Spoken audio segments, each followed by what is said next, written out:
Sega Lindbergh Universal Cabinet Restoration Part 9, Monitor Removal and Clean.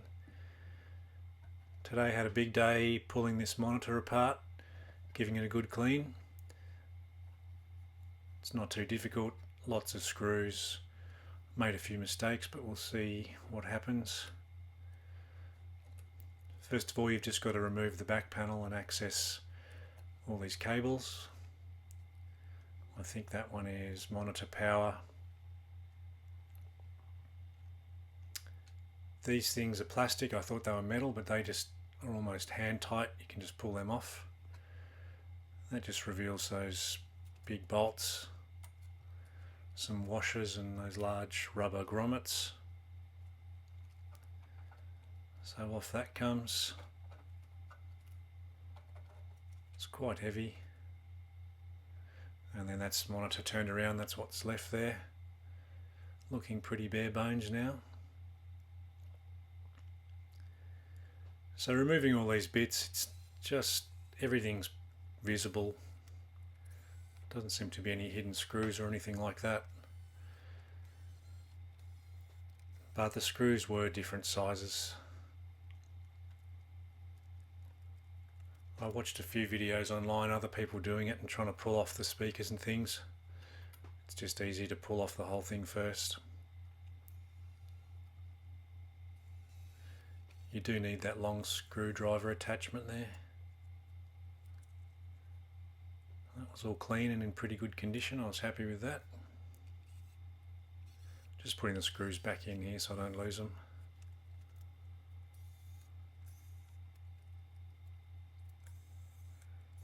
The speakers are just a speaker and a bracket. They just slide out pretty easily.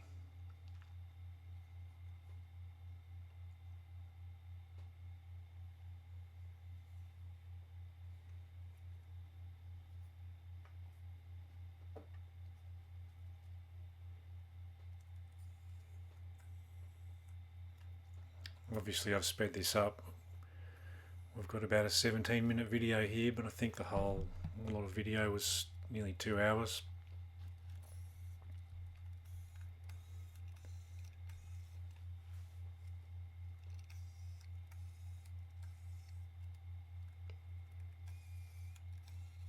More screws. I did actually go back and use the video when I was putting it back together just to try and get the order right. And at one stage I put the screws in the wrong holes and then put the back case on, and then realised I was missing screws. So there's more holes and threads than there are screws that either someone's taken out before me or they weren't actually in there originally.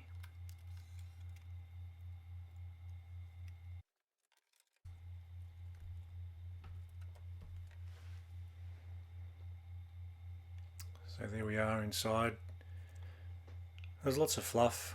I was pretty happy though. It wasn't sort of gluggy, wet, greasy stuff. And this machine doesn't smell like smoke, so I think it's been in a smoke-free environment with any luck.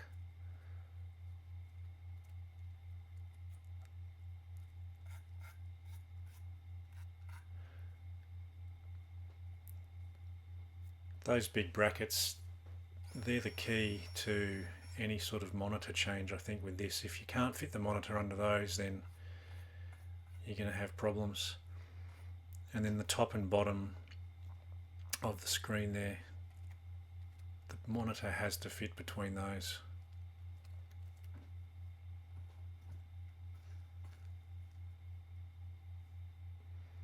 So it's a pretty heavy old thing. That bracket there at the bottom, the monitor has to fit under there.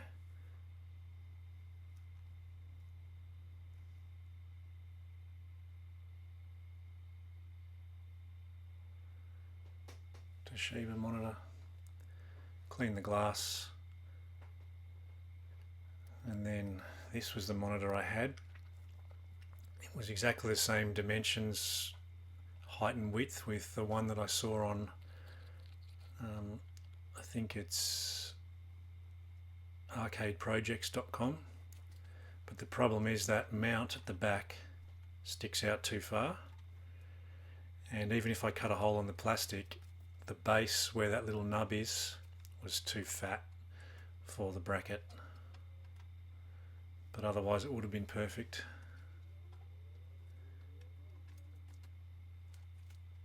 It's the HDR10 monitor which I was keen on just for some of the PS4 games and PS5 which will come out. And look, there's a way you can do it. I could have modified bits and pieces, but I just wanted it to be a straight drop in. But I definitely know there's one LG that fits, which is in the Arcade Projects forum, so I'll try that one next time.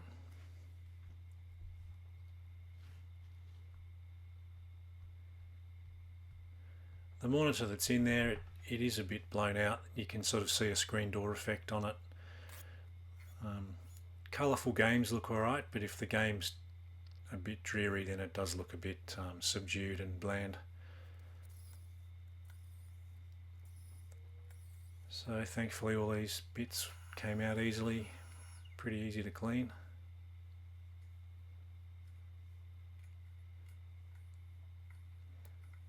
I just use a paintbrush and a damp cloth and a vacuum cleaner.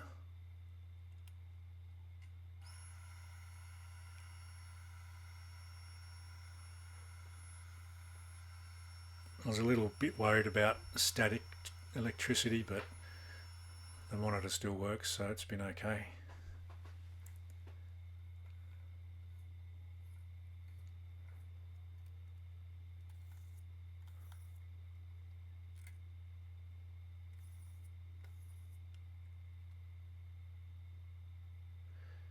So that's that side all cleaned up.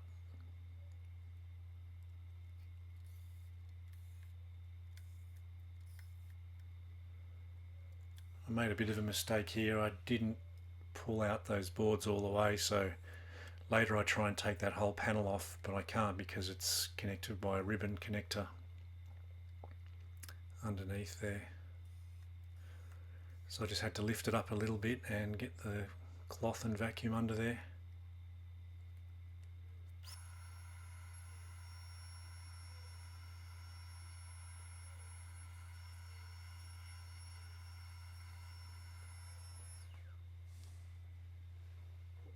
I'm just doing this for peace of mind, you know, just to be thorough. Once it's out, you may as well do it all. It's not going to improve the performance, but it might stop overheating or something like that down the track.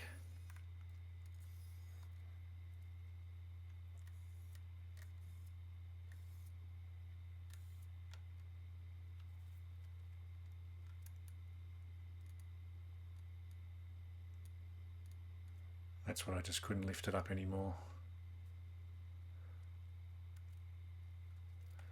And I think the ribbon underneath is really fragile as well, so I had to be careful.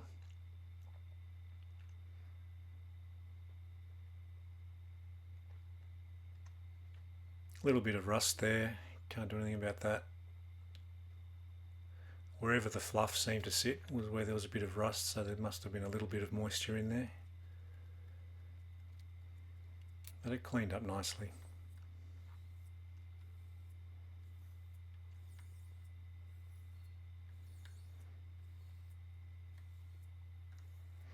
I've seen monitors for sale, arcade monitors, for about 600 or 500 Australian dollars. I just don't know enough about them though, if they're a straight fit.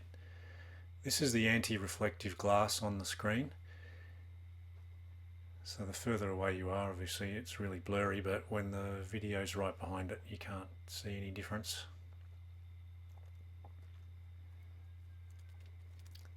So I gave that a good clean. The monitor's got some yellowing, and I don't know enough about it as whether that's in the LCD panel or whether there was a bit of sort of smoke or something on the screen, but I'm pretty sure I cleaned the screen properly.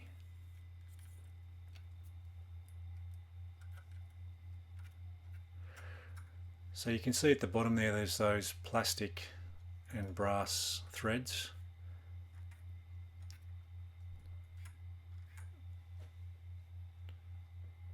I'm pretty sure I put some screws in those and that they weren't required. I can't quite remember now.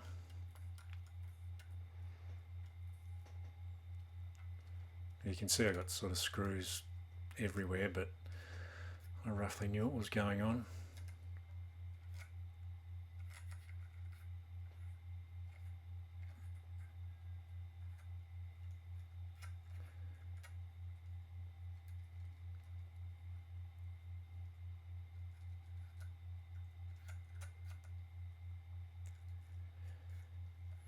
So getting them all back in.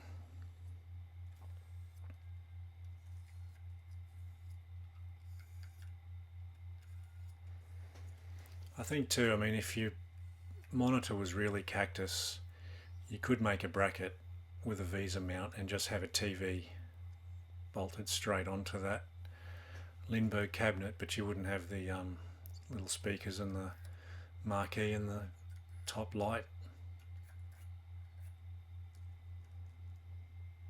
Wouldn't be a bad project if you could get one cheap.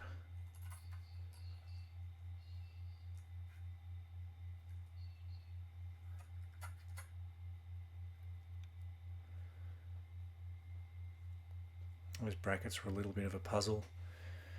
So those, I cleaned the speakers. I think the top one's cleaned. They were easy to take apart and just give them a tub.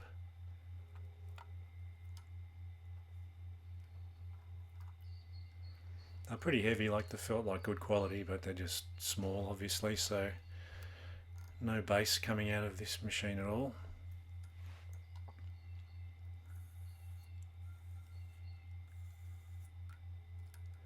So at this point I was a little bit disappointed about the monitor because I don't want to have to put another one in anytime soon, but I just accepted that it is a bit aged, but it's all part of the fun. I'd rather play it for a while, see if it troubles me, and then if the monitor dies or I get sick of it, I'll try and put another one in.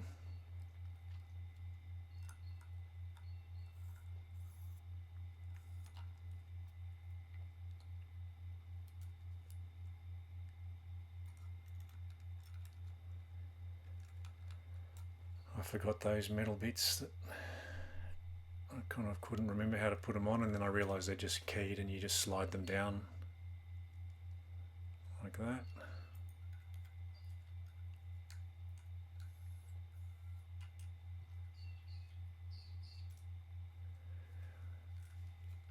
So I was hoping that this could be used by other people in the future when there's more of these cabinets out there about dismantling it.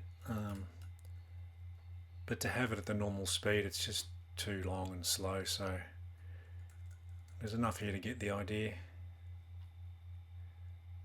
Could probably slow the video down.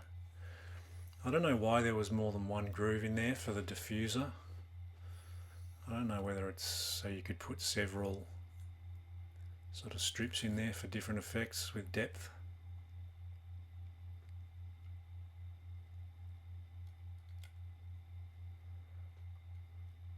I was really happy that all that lighting up there still worked.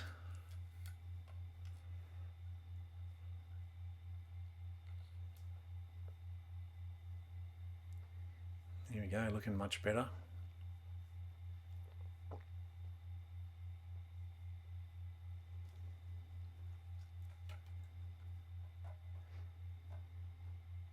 That was pretty hard. I need two people for that really, or I should have tied those cables back.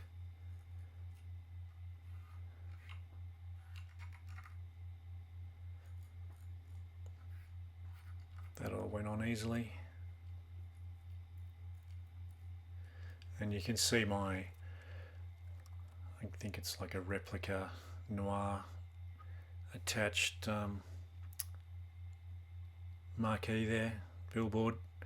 It's always getting in the way.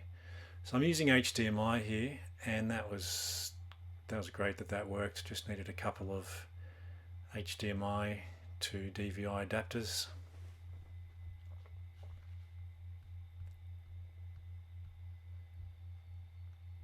But if you run it straight out of the PlayStation into the monitor, it doesn't work. I needed the little box that you'll see later that allows it to read the signal.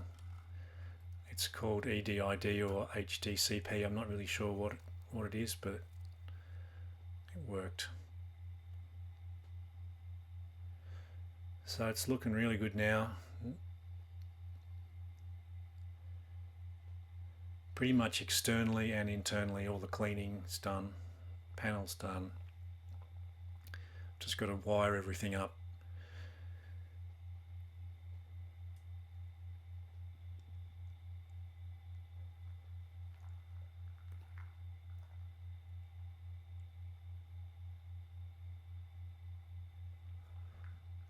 I really like the Final Showdown graphics, just with the sort of orange and white and black. It just matches the cabinet really well.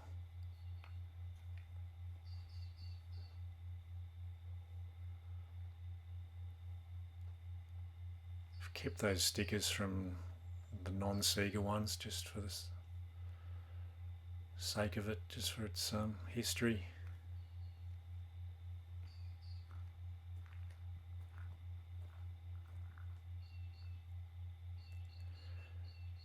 So as usual, any questions, give us a yell.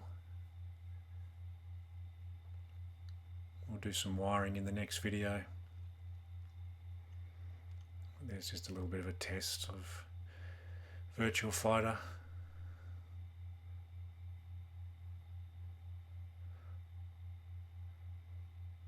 Bit of Capcom arcade cabinet there. Really excited. Thanks for watching, guys.